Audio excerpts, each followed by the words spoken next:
Muy bien, ya estamos listos para escuchar el mensaje de la palabra de Dios con nuestro invitado especial, el doctor Alberto Tim.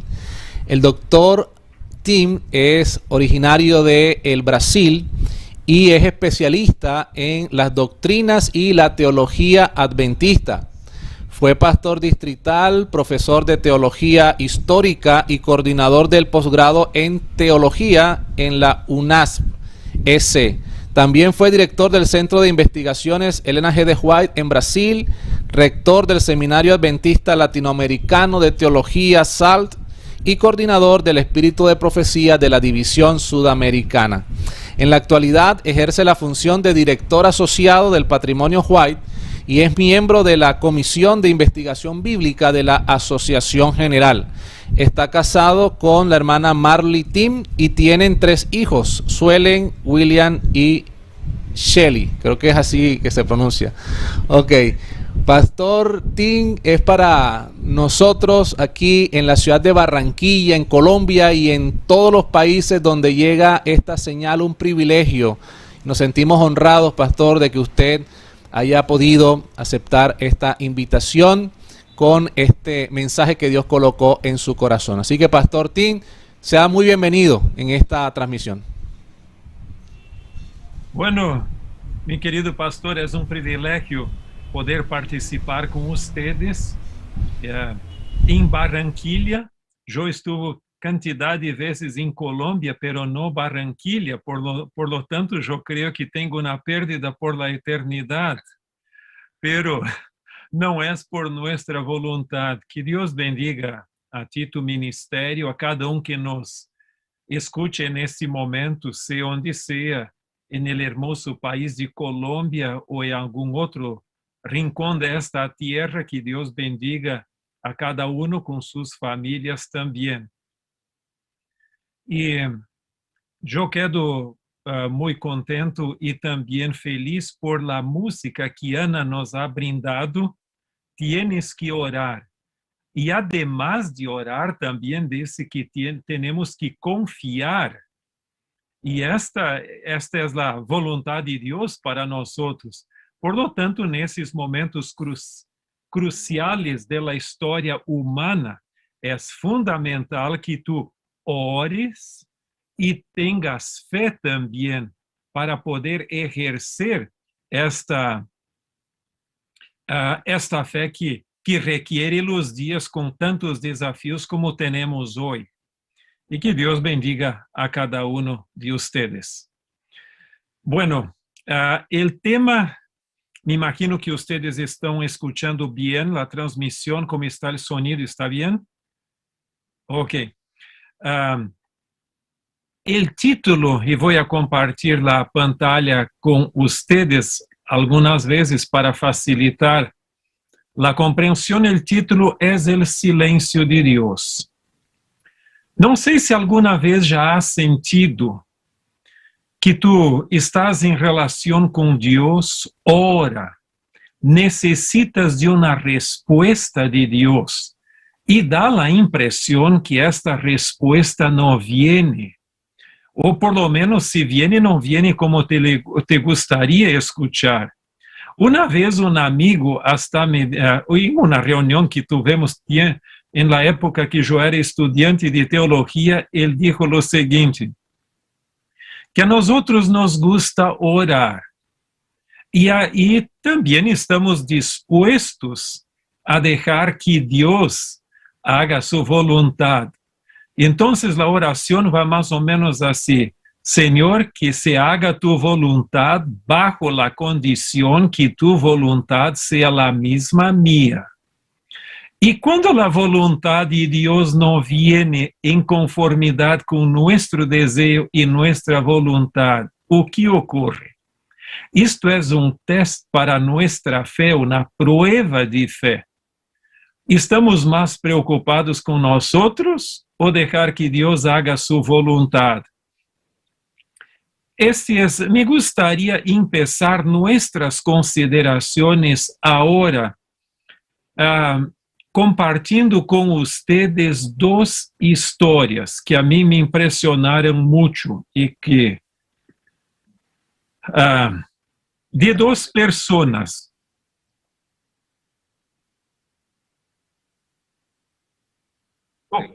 Ok, perfecto. Aquí tú tienes un padre y un hijo. Este es el doctor Gerhard Hasel, que fue decano de la Facultad de Teología o del seminario de nuestra Universidad Andrews, y también su hijo, porque él tenía, el doctor Hasel, dos hijas y un hijo, y este es el varón, Michael Hasel.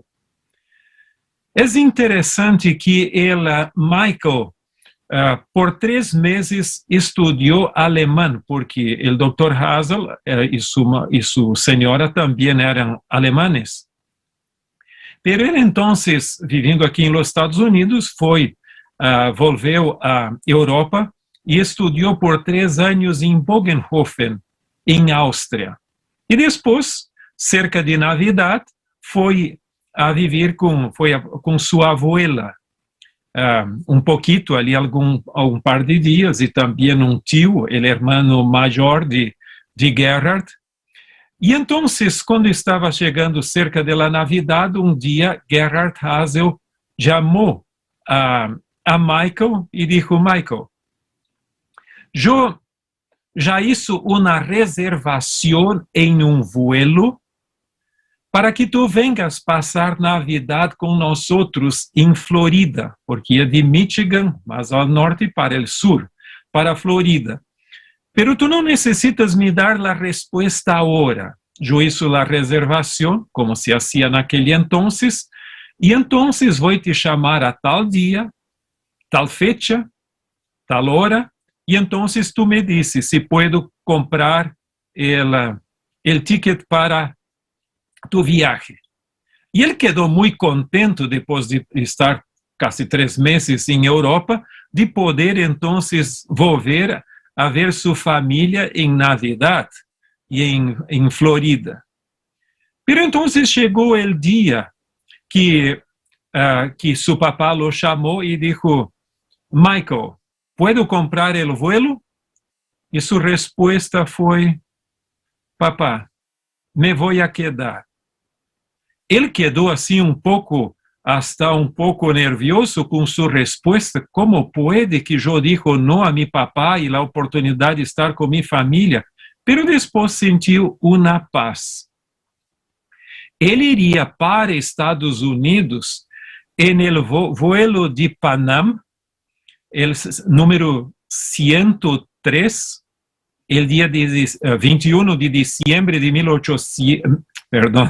21 de diciembre de 1988, y el vuelo salía de Frankfurt, Alemania, hasta Detroit, en Estados Unidos, y entonces con 2 escalas, uma em Londres e outra em Nova York. Ok, pero ele quedou tranquilo. E então, uma noite, seu papá lo chamou, então, hablando, e a mamá primeiro falou, depois o papá, e então o papá disse: mira, eu estou muito contento porque tu não veniste. E ele, Michael, me dijo hasta caramba, dá a impressão, então, que minha família não me gusta mais porque está contente que eu não fui a quedar com eles em Navidad, em Florida. Ele disse: por uma razão, o vuelo em lo qual tu irias a Estados Unidos para nosso encontro tuvo ataque terrorista. Logo depois de sair de Londres, menos de 1 hora, nessa cidade Lockerbie, em Escócia, e então aquilo foi o primeiro ataque terrorista a um avião que se conhece, e puseram explosivos em um reprodutor de cassete portátil adentro de onde quedava a equipaje, e o avião explodiu, e aqui tu tens uma foto disto. Todos os passageiros e tripulantes do avião morreram, e também 11 residentes daquela localidade, porque o avião vino e muitas casas hasta queimaram ali com o impacto de partes do avião. Agora, a pergunta que surge é: por que Deus protegeu a Michael Hazel e não foi no vuelo? Eu quero dizer das 270 pessoas que perderam sua vida. Muitos americanos estavam, a maioria eram americanos dentro do avião. Tenho a impressão que quizá alguns não creiam em Deus, eram ateus. Pero que dizer de los demás que quizás oraram por la protección del vuelo? E se tu alguma vez fizesse viaje com avião, há alguns hasta que fazem o sinal de la cruz, fazem sua oração e tudo. Por que Deus não los atendeu e protegeu a Michael? Semejante a esta história, ocorreu uma outra coisa. O papá de Michael, que é Gerhard Hazel, que, como eu les dije, era o rector do seminário de Andrews por um período e depois diretor do programa de PhD e ThD do mesmo seminário. Ele foi a uma reunião muito importante, e era uma reunião do Instituto de Investigação Bíblica da Associação General, como também do Instituto de Geociências da Associação General, que ocorreu em Utah. E ele chegou tempranito, allá, saiu com o auto que havia alquilado para dar uma volta em uma esquina. Ele simplesmente não viu aquele ponto cego, não viu que outro auto estava vindo e o auto não vindo muito rápido, pero golpeou sua porta. O auto não sofreu muito, pero aquele acidente automobilístico lo generou uma fractura del cuello. E ele morreu com 59 anos de idade. El apogeu, el clímax de sua produção. Ele tinha alguns contratos de publicação, por exemplo, de comentário de Amós para uma coleção muito famosa em Estados Unidos de editorial evangélico famoso. E eu estive no sepelho dele e com seu irmão maior, Kurt, muitas vezes se perguntava por que Deus lo permitiu perder a vida nesta situação tão trágica, quando nós necessitávamos de seu aporte no seminário e na igreja. Nós não temos respostas. Agora te digo uma coisa. Se alguma vez tu leeste o livro Milka Iran, de la hermana del Dr. Gerhard Hazel, tu vas ter uma inspiração de ver como Deus protegeu el pastor Franz Hazel em Alemanha durante o período nazista de los nazis. E é uma inspiração. Se não lo leeste, tendrías que ler. Agora tu tienes contraste nesta pantalla. Do lado esquerdo, tu tienes a história de la família Hazel, especialmente Franz Hazel. Franz Hazel, que foi protegido por Deus com milagros durante a Segunda Guerra Mundial. Por exemplo, tinha seus pés com muito problema, com muita por caminhar horas, dias ali, estava com enfermo e uma noite Deus lo sanou e quedou completamente bueno. Estava com heridas seus pés e depois quedou completamente sano por milagre na noite. Também Michael Hazel foi protegido por Deus para não tomar o vuelo que se malogrou e todos morreram. Pero por que lo mesmo não ocorreu com o Dr. Gerhard Hazel? Mira, eu não tenho uma resposta, porque solo Dios puede contestar con propiedad alguna de nuestras inquietudes. Pero te puedo asegurar una cosa. Dios não guia jamás sus hijos de outro modo que los mismos escogerían. Si pudieran ver el fin desde el principio y discernir la gloria del designio que cumplen como colaboradores de Dios. Aquí dice que nosotros somos colaboradores de Dios. En nuestra colaboración está involucrada la gloria de Dios también. No simplemente nosotros. Se tu fores a ler o Novo Testamento, vas encontrar Pablo, por exemplo, o livro de Hechos de los Apóstolos, dos escritos de Pablo e também Hebreus, que hablam del privilégio de sofrer por el Evangelho. Eles não esperavam, os apóstolos não esperavam simplesmente uma vida com tranquilidade, com sorrisa, com uma sorrisa buena, com tranquilidade, não. A vida de estes discípulos del Senhor e também de los apóstolos mismos estava em las manos de Deus e eles deixavam que Deus guiara sua vida, quer seja com vida, com dificuldade ou em sofrimento, hasta em morte, solo para a glória de Deus. Isto só tem uma definição, que se chama fé. Volvendo a nossa história aqui, Deus tinha um propósito, por supuesto, com Franz Hazel. Também hoje, Michael Hazel é o diretor, o curador do Museu Arqueológico de nossa Universidade Southern, em Tennessee. E ele é hoje um dos mais influentes arqueólogos bíblicos da atualidade. Por lo tanto, ele exerce uma hermosa missão. Ora, a única explicação que eu tenho é que Deus considerou que a missão do Dr. Gerhard Hazel já estava cumprida nesta terra, que ele já poderia ir a seu descanso pensando não em el período de vida aqui, pero em la eternidade.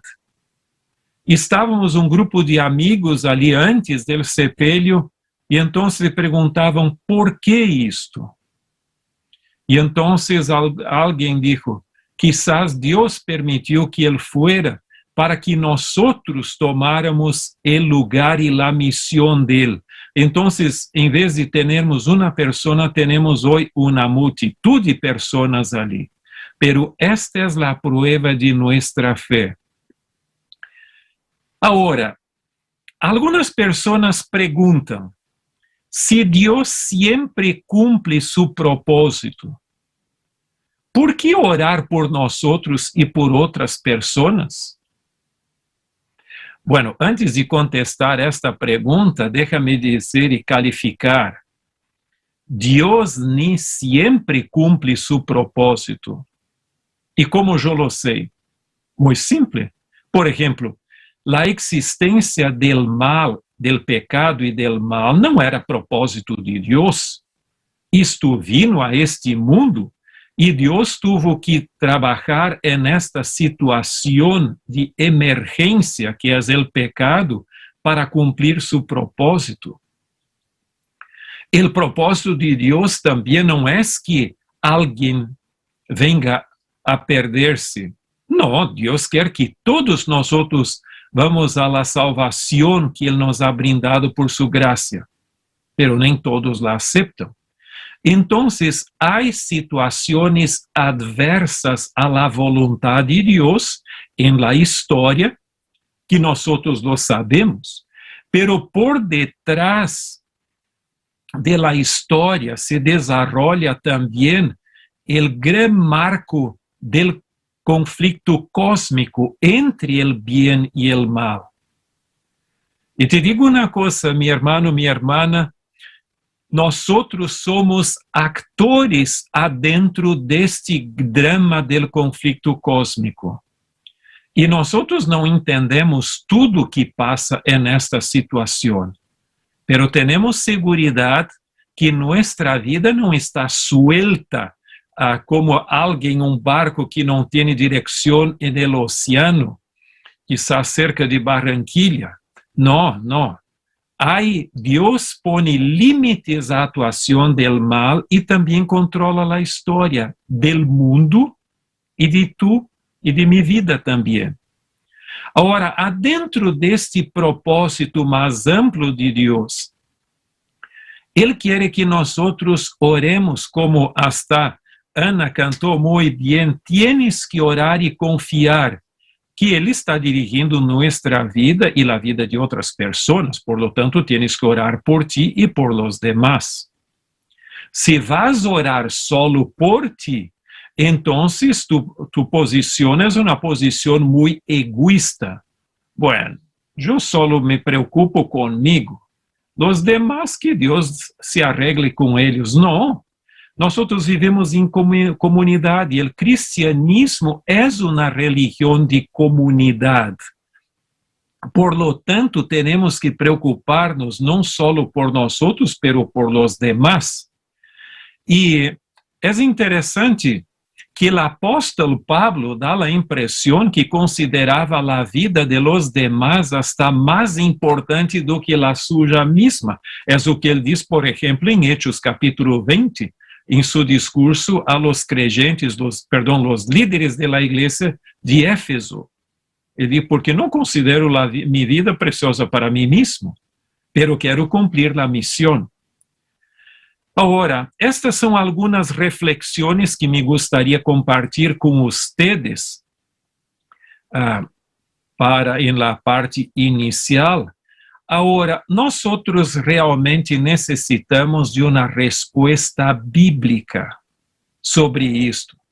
Então, não caias em la tentação de crer que eu me olvidei de la Bíblia, que é simplesmente uma charla. Não. La Bíblia é nossa base e solo ela pode contestar algumas de nossas perguntas. Por supuesto, não todas, pero aquelas que necessitamos de resposta, elas las contesta. E então, me gostaria, nesta segunda parte de nossas considerações, reflexionar um pouco em lo que a Bíblia tem a dizer e também Helena de White, que creemos que tem um aporte muito importante sobre esse assunto também.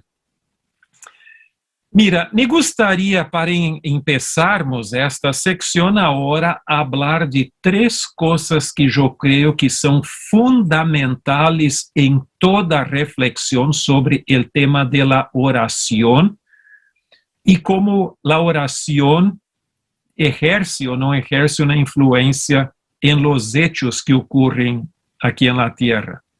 Em primeiro lugar, há coisas que Deus sempre hace sem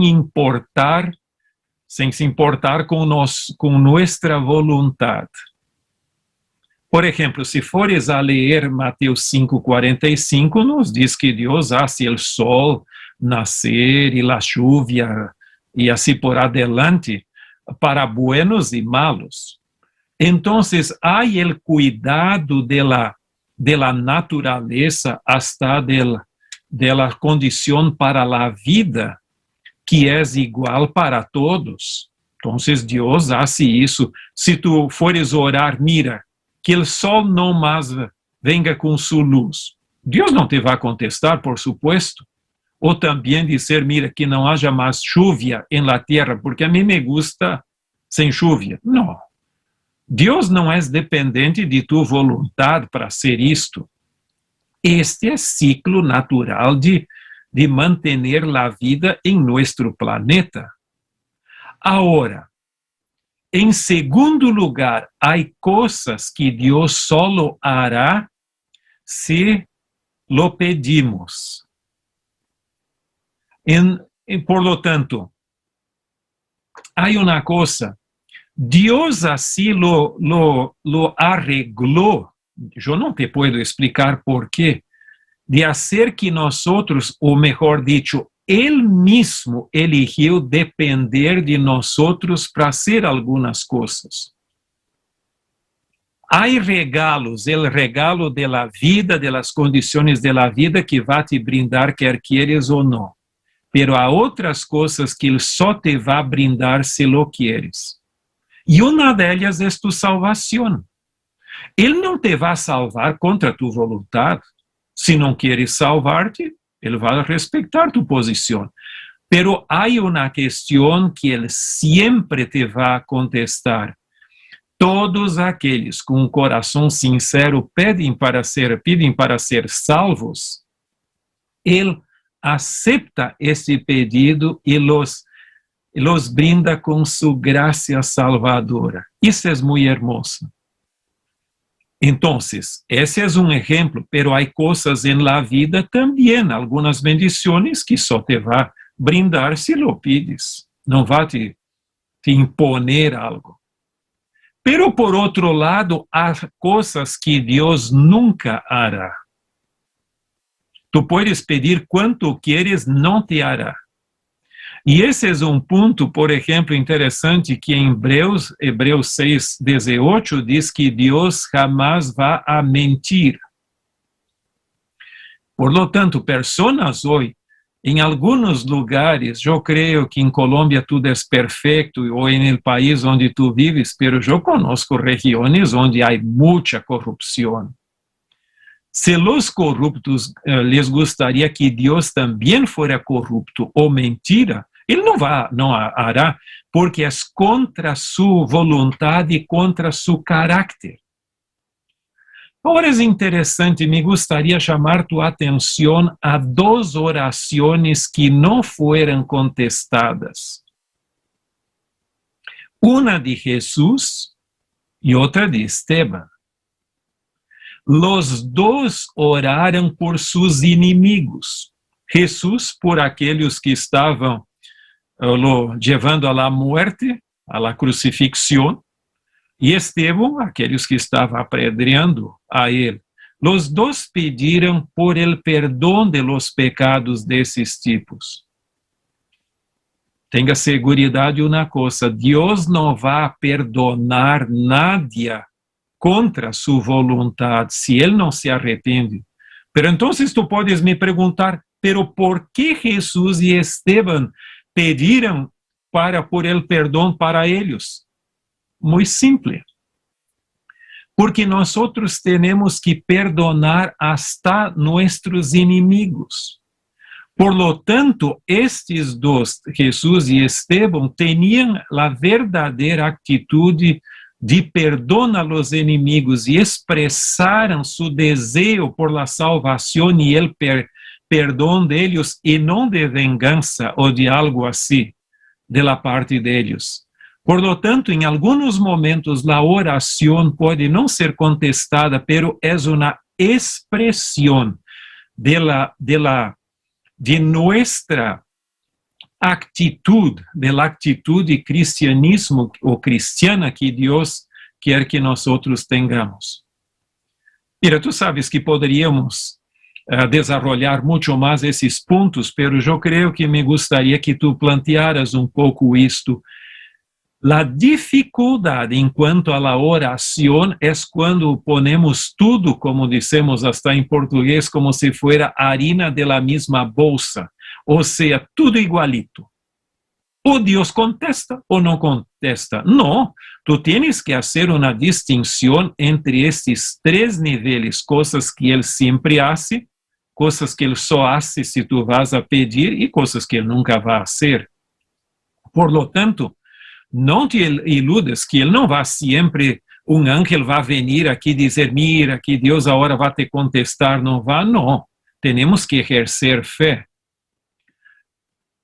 Há uma das melhores definições de oração, em minha opinião, é a que ocorre, que tu encuentras no livro El Camino a Cristo, página 93, onde Helena de White diz: orar es el acto de abrir nuestro corazón a Dios como a un amigo.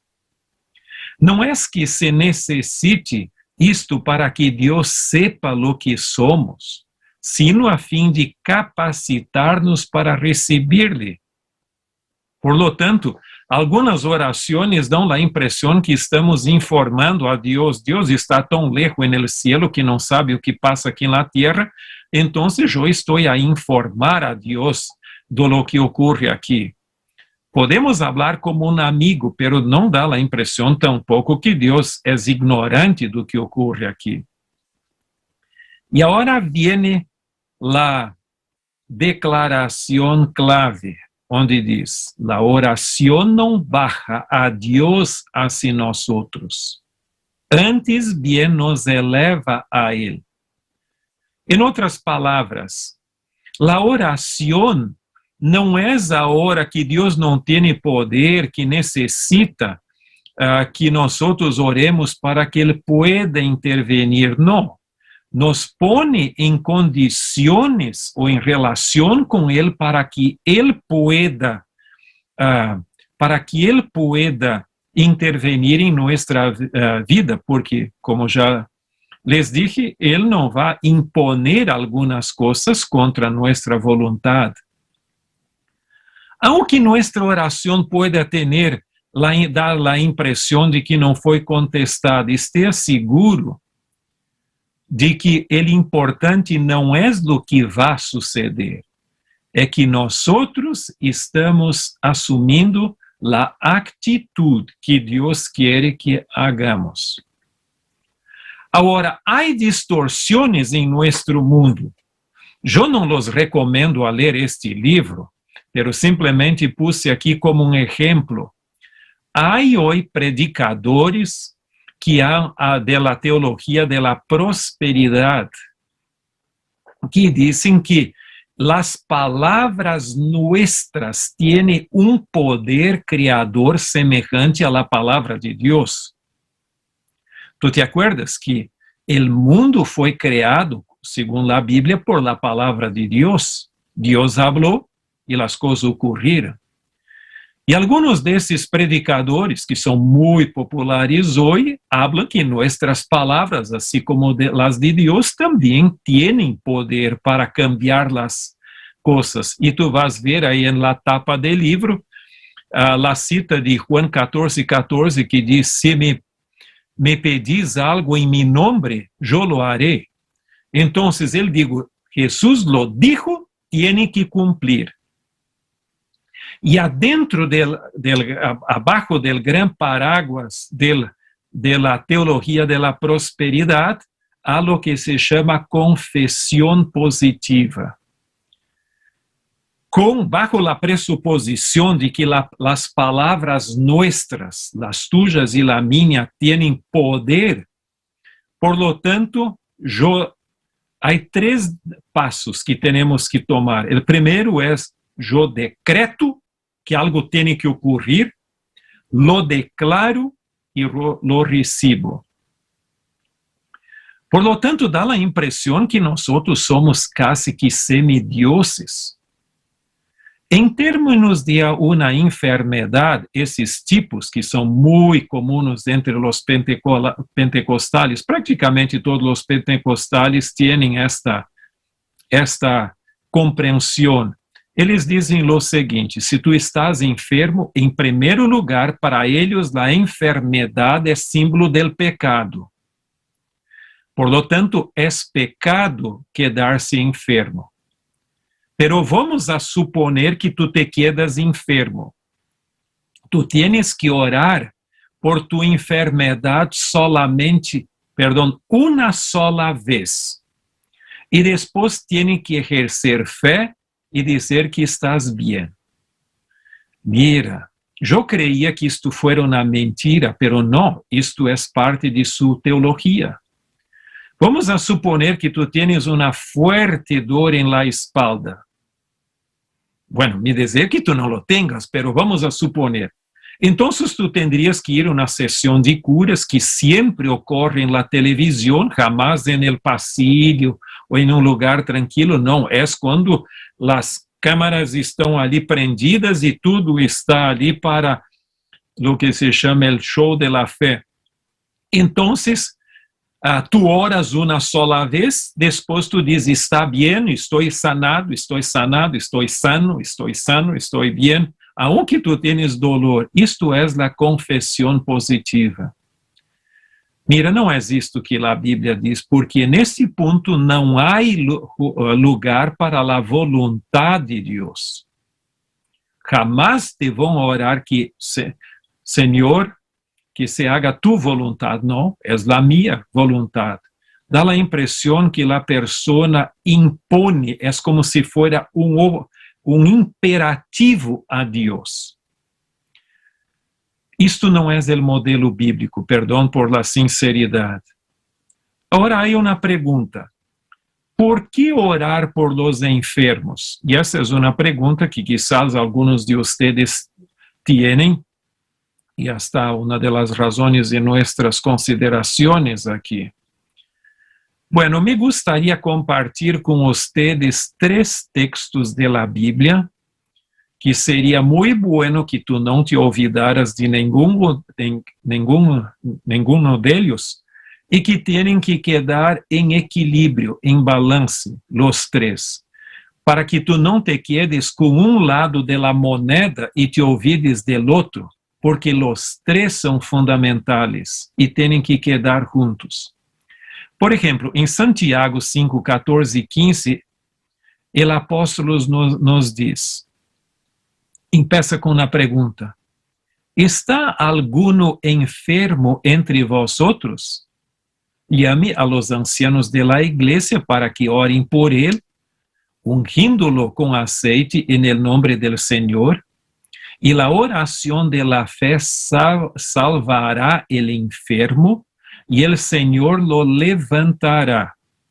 Y si ha cometido pecados, le serão perdonados. Algumas pessoas creem que aqui está uma base para a extrema unção da Igreja Católica. ¿Te acuerdas que a Igreja Católica tem os 7 sacramentos e um deles é este? A extrema unção como levando méritos a la persona. Não. Simplesmente la unção é momento em lo qual dedicamos a vida ao Senhor, não necessariamente que Ele vai quedar sano, pero para que a vontade de Deus se haga em sua vida. E é isto, pero aqui há a promessa também, em términos generais, que Deus pode sanar a pessoa. Agora, a salvação eterna é o mais importante. Se isto for o único texto que a Bíblia tem sobre enfermidade, então eu posso dizer que toda vez que alguém se enferma, vou orar, vai quedar sano, por lo tanto, a vida eterna já está aqui, porque nadie vai morrer. Não é este o sentido do texto. É o sentido de dedicar a vida da pessoa para salvarlo, e o Senhor lo pode levantar se quer. Pero há outro texto também. E tu vas ver que o mesmo Senhor Jesus orou por seus inimigos, não foi contestado, e em outra ocasião, em la cruz, ele também orou que se fuera possível que Deus lo salvara del sofrimento, pero não se haga mi voluntad, pero la tuya. E Deus não lo sacou de la cruz. Ele foi hasta la muerte e del peor sacrifício possível.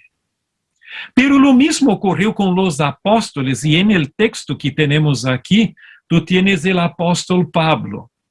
El apóstolo Pablo poderia venir com seu currículo também e dizer: Senhor, tu me chamaste para tu ministério, não foi por minha vontade, en el caminho de Damasco, eu dediquei minha vida, eu praticamente o evangelho em Ásia Menor e também depois em Roma, eu fui uma pessoa clave, trabalhei muito por ti, por lo tanto te pido uma coisa, que por lo menos saque el aguilhão de mi carne. Y en ese texto aquí, Pablo habla que 3 veces rogó al Señor para que lo quitara. ¿Él recibió la bendición de sacarla? No. Y la respuesta que el Señor le dijo es: basta mi gracia, porque en mi poder se perfecciona la debilidad. Dios nos conoce el suficiente. Muchas veces necesitamos del sufrimiento para nos acordarmos que Él existe. Si la vida fuera perfecta en esta tierra, quizás nem voluntad de ir al cielo tendríamos, quizás hasta nos olvidaríamos.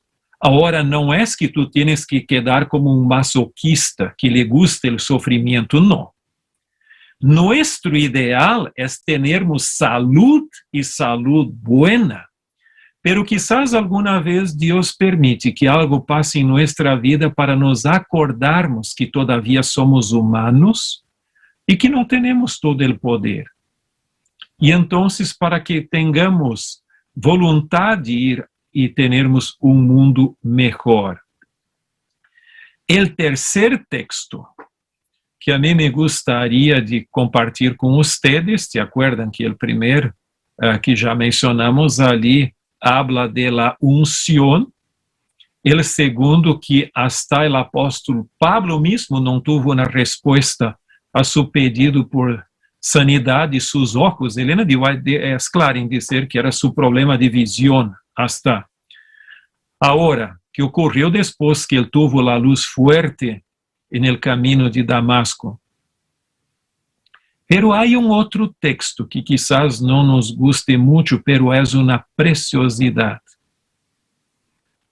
Y oí una voz que me decía desde el cielo, y este texto viene después de los mensajes de los 3 ángeles. Escribe: bienaventurados de aquí en adelante los muertos que mueren en el Señor. Sí, dice el Espíritu, descansarán de sus trabajos, porque sus obras con eles siguen. ¿Por qué esto? Es interesante, para nosotros, nadie de nosotros nos gusta la muerte. La muerte es tan antigua cuanto el pecado, pero no nos acostumbramos con esto. Es mucho más fácil hablar de la muerte do que vivenciarla en nuestra práctica. No sé si tú tienes alguien que me estás escuchando, que tienes alguien en tu familia que te gustaría mucho tener contigo otra vez. En mi familia, yo soy el último. Mi papá, mi mamá fallecieron y yo, como era un hijo, cuando mis padres ya tenían buena edad, también mi hermano y mi hermana. Y yo soy el último del linaje de nuestra familia. Y da la impresión de quedar sin raíces. Pero, al mismo tiempo que sufrimos mucho con la pérdida de ellos, y hasta hoy, yo los extraño mucho, y algunas veces me viene el pensamiento, tengo fotos de ellos conmigo aquí en mi oficina. Ahora, esta preciosa promesa de dizer que são bem-aventurados aqueles que morrerem no Senhor. ¿Por quê? Porque o sofrimento para eles se foi e estão seguros e garantizados para a salvação eterna. É algo impressionante. E te acuerdas que esta bem-aventurança vem depois de los 3 mensajes angélicos. E Helena de White nos diz que aqueles que morreram bajo la predicação del tercer ángel vão a ressuscitar em la ressurreição especial de Daniel 12:1, ou ali no início do livro de Daniel, para ver Jesus volvendo e não solamente depois que ele já está aqui. Por lo tanto, é uma preciosidade. E gostaria agora, antes de nossas conclusões, de nossas considerações finais, compartilhar com vocês algumas citas de Helena de White que creio que são muito importantes. E se tu tens interesse, pode sacar uma foto de la pantalla, si tienes este deseo. Aqui nos diz: el Señor não aflige nem entristece voluntariamente a los hijos de los hombres. Como el Padre se compadece de los hijos, se compadece Jehová de los que le temen. Porque Él conoce nuestra condición, se acuerda de que somos polvo. Él conoce nuestro corazón, porque lee todo secreto del alma. Él sabe si las personas por quienes se ora podrán soportar las pruebas que les sobrevendrán si sobreviven. Él conoce el fin desde el principio. Se permitirá que muchos duerman el sueño de la muerte antes de las terribles pruebas que afligirán el mundo en el tiempo de angustia. Esta es la razón por la cual deberíamos decir después de nuestra fervente petición: pero no se haga mi voluntad, sino la tuya. Tal petición nunca quedará registrada en el cielo como una oración sin fe. Esta cita yo creo que aclara muchas cosas. Nosotros como humanos gostaríamos de tener nuestros queridos, nuestra familia para siempre con nosotros.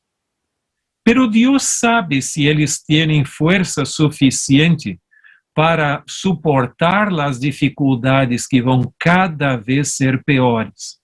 Para Dios es una bienaventuranza tener sus hijos fieles guardados en la sepultura, aguardando la resurrección. Y nosotros también tendríamos que tener esta idea de nuestra fe, para não sermos egoístas dizendo: não, Senhor, a mim não me importa se tu queres poner em la sepultura ou não, se ele venga a sofrer depois de los terribles momentos finales de la história humana, bajo la condição que me deje sempre com ele em minha casa. Isto é uma oração muito egoísta.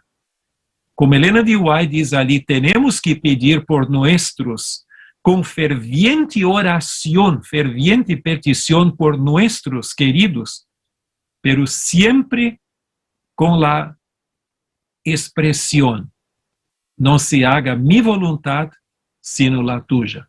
Porque Dios sabe lo que es mejor, mucho más do que tú, yo o todos nosotros los humanos juntos. Agora, tu poderias também dizer o seguinte: se Deus vai chamar ao descanso alguns antes de los eventos finales, não seria isto uma espécie de nepotismo? Ou seja, de uma forma de Deus cuidar de los suyos e los demás deja sufrir ali, então tu podes ir para o outro extremo. Não lo creo, porque há texto que aclara muito bem isto, é 1 Coríntios 10:13. Nesse texto, o apóstolo Pablo mesmo diz: não os ha sobrevenido nenhuma prueba que não seja humana, pero fiel es Dios, que não os dejará ser provados mais de lo que podeis resistir, sino que dará também juntamente com la prueba la salida, para que podáis suportar. Aqui neste texto tu tienes la clave. ¿Por que Deus chama al descanso algunos, quizás hasta temprano en la vida, e não a outros? Bueno, não puedo contestar tudo, pero uma forte evidência é que Deus não deixará que nadie seja provado más allá de sua força.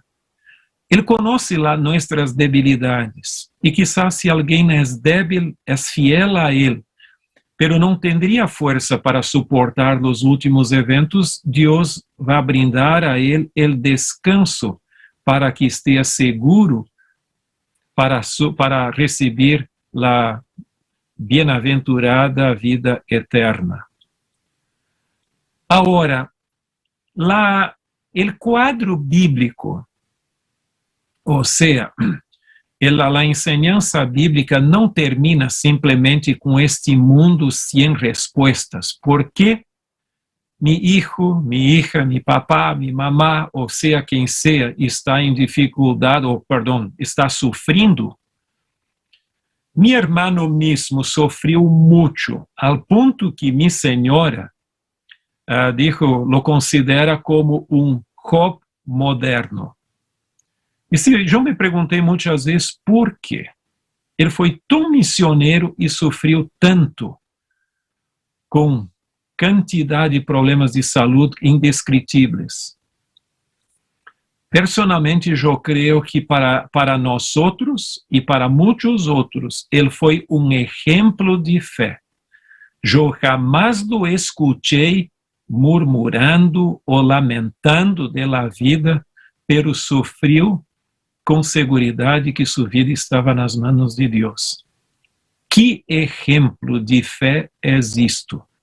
Eu creio que Deus permite que alguns sofram antes de morrer para que traem exemplos, e muitas vezes, neste momento, isto toca mais ao coração das pessoas do que se estivera em plena saúde com seus dones. Ora, me gostaria, todavia, ler um texto bíblico e 2 citas de Ellen G. White. Tu conheces esse texto, pero seria bueno concluirmos com esta cita bíblica e de Ellen G. White. Se tu tens tu Bíblia, vamos acompanhar a leitura.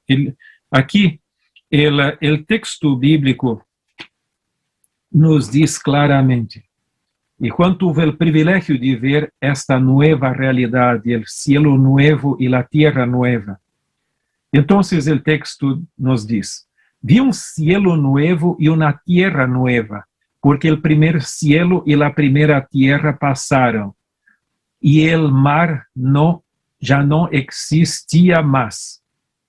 E eu, quando vi a cidade santa, a nova Jerusalém que descender del cielo de Deus, dispuesta como uma esposa ataviada para su marido. E oí uma grande voz del cielo que dizia: He aquí el tabernáculo de Deus com los hombres, e Ele morará com eles, e eles serão su pueblo, e Deus mesmo estará com eles como su Deus. Enjugará Deus toda lágrima de los ojos de ellos, e já não haverá muerte, não haverá mais llanto, nem clamor, nem dolor, porque as primeiras coisas passaram. Por lo tanto, aqui tu tienes um quadro formidável desse novo cielo e de la nueva terra, onde não vai haver mais sofrimento, muerte, e todos vão ser felizes para sempre. Mira o que Ellen G. White diz em El Conflicto de los Siglos, página 628. Los justos vivos são mudados em um momento, em um abrir de ojo. A la voz de Deus foram glorificados. Agora são hechos imortais. E juntamente com os santos ressuscitados são arrebatados para receber a Cristo, su Senhor, em los aires. Los ángeles juntarão sus escogidos de los 4 vientos de um cabo del cielo hasta el otro. Santos ángeles levarão niñitos a los brazos de sus madres. Amigos, a quienes la muerte tenía separado desde largo tiempo, se reúnen para no separarse más, y con cantos de alegría suben juntos a la ciudad de Dios. Imagínate, yo me gustaría ahora que, en un par de minutos, simplemente tú imaginaras esta cena que tú estuvieras allá. Tú tienes los santos vivos y los santos resucitados. Algumas pessoas creem que o cielo é um lugar de amnésia, ou seja, onde vamos nos olvidar de tudo do passado. Não é assim. Há claras evidências de Ellen G. White que vamos nos acordar, pero o lado negativo das coisas não vai interferir em nossa felicidade. Quizás tú tienes algún amigo, alguém de tu família que não mais existe. E aqui vai ocorrer o grande reencontro. Tu não vas mais a estranhar, não vas ter mais soledade, porque vas ter o privilégio de ter aqueles que morreram em Cristo contigo. E amigos, incluso de nossa família, vão estar juntos para jamais se separar. Que bendição! Eu, personalmente, me gostaria que este dia chegara pronto para encontrar aqueles de minha família que não mais existem e que estão no cemitério aguardando a segunda venida. Imagino que tu também tienes desejo semejante. Por lo tanto, não puedes dudar de Deus, de seu poder, de seu plano de salvação, de seu amor, não. Porque não termina com o momento em que tu deixas uma pessoa depois do sepelho no cemitério. Não. Vai terminar com esse glorioso momento. E o pior seria se nossos queridos vão a estar allá e nós outros não. Pero o último quadro que eu creio que é muito precioso é do livro La Educación, página 305, onde diz: e agora hablando de nosso encontro. Tu sabes quem é a primeira pessoa, o primeiro ser que vamos encontrar? Não é todavia Jesus, tampouco nossos familiares, pero nosso ángel de guarda. E Helena de White nos aclara: todo remido compreenderá a obra de los ángeles em sua própria vida. Que sensação lhe produzirá conversar com el ángel que foi seu guardião desde o primeiro momento, que vigiou seus passos e cobriu sua cabeça en el dia de peligro, que estuvo com ele en el valle de sombra de muerte. E te acuerdas que Helena de White nos diz hasta que o ángel de guarda cuida de la sepultura de los fieles onde sea que ali esteja. Que señaló el lugar de descanso, percebes aqui? Que foi o primeiro em saludarlo en la mañana de la resurrección e conocer por meio de él la história de la intervención divina en la vida individual e de la cooperación celestial en toda la obra en favor de la humanidad. Mira, quizás te gustaría tener uma resposta para as perguntas que nós outros quedamos sem resposta. Pero tu sabes que o ángel te vai a contestar a estas perguntas que nós outros não temos.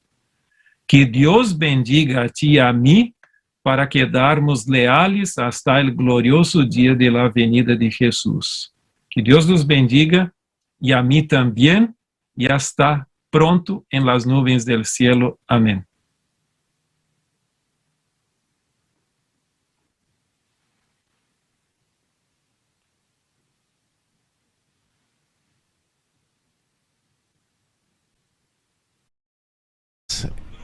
Pastor Alberto Tim, por ese extraordinario mensaje. Que Dios le bendiga abundantemente y que lo siga usando para seguir edificando la fe y la confianza en las promesas de la palabra de Dios. Pastor, muy amable por habernos acompañado en esta ocasión. Dios le guarde y le guíe.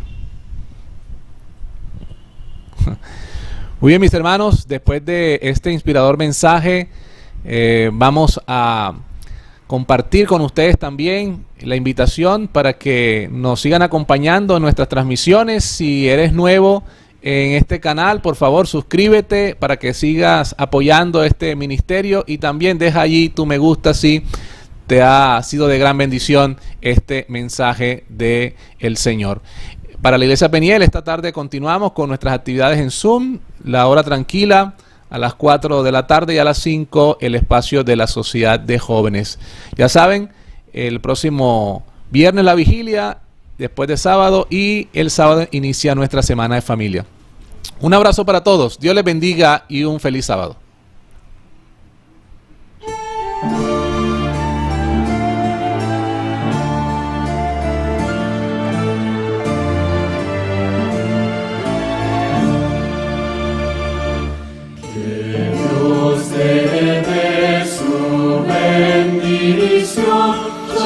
Shalom, shalom, temor de Dios de todo mal.